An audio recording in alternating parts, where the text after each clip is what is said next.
सचिन और सैली अब बेघर हो गए हैं। रेणुका ने उन्हें घर से बाहर निकाल दिया है। बेचारे सैली और सचिन सड़क पर आ गए हैं, लेकिन उम्मीद की कोई उम्मीद बाकी है। आने वाली कहानी बहुत धमाकेदार होने वाली है। आप देख रहे हैं कि कैसे रिया के मम्मी पापा ने एक फंक्शन रखा है और वे साजिश कर रहे हैं कि किसी भी तरह सचिन से तमाशा करवाएं। दूसरी ओर रोशनी के पापा नहीं पहुंचते, जिस वजह से रोशनी सचिन के खिलाफ योजना बनाती है कि उसे बहुत सारी शराब पिलाकर तमाशा करवाएगी, लेकिन उसका प्लान फ्लॉप हो जाता है। इसके बाद बेचारा सचिन अपनी सैली से वादा करता है कि वह कोई तमाशा नहीं करेगा, और वही होता है।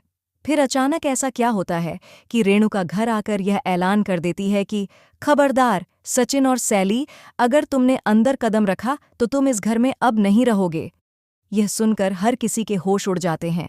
रेणुका ने साफ कह दिया है कि या तो ये दोनों इस घर में रहेंगे या फिर मैं इस घर में रहूंगी। ये पहली बार नहीं है जब रेणुका ने इन दोनों को घर से बाहर निकालने के लिए कहा हो, लेकिन इस बार रेणुका ने यह भी कह दिया कि अगर ये दोनों इस घर में रहेंगे तो वह खुद इस घर में नहीं रहेंगी। अब सवाल यह है कि कितनी बार बेइज्जती सहेंगे सचिन और सैली इस घर में रहने के लिए। इसीलिए सचिन ने कह दिया, अब बहुत हो गया, मैं इस घर में नहीं रहने वाला, मैं और सैली इस घर से जा रहे हैं।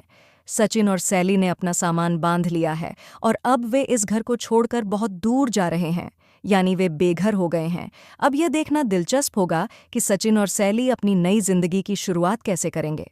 दोस्तों, हमें कमेंट करके बताएं, क्या आपको लगता है कि रेणुका पछताएगी सचिन और सैली को घर से निकालने के बाद? क्योंकि घर में दो बहुएं और हैं जो कोई काम नहीं करतीं। अब सवाल ये है कि क्या रेणुका सैली को वापस बुलाने वाली है या फिर सैली की याद उसे आएगी। कहानी में बहुत मज़ा आने वाला है। हमें ढेर सारे कमेंट्स और शेयर करें। क्या आप भी चाहते हैं कि सचिन और सैली इस घर को छोड़कर चले जाएं? फिर हमें कमेंट करके बताएं। ऐसी टीवी के लेटेस्ट अपडेट्स के लिए चैनल को सब्सक्राइब करें।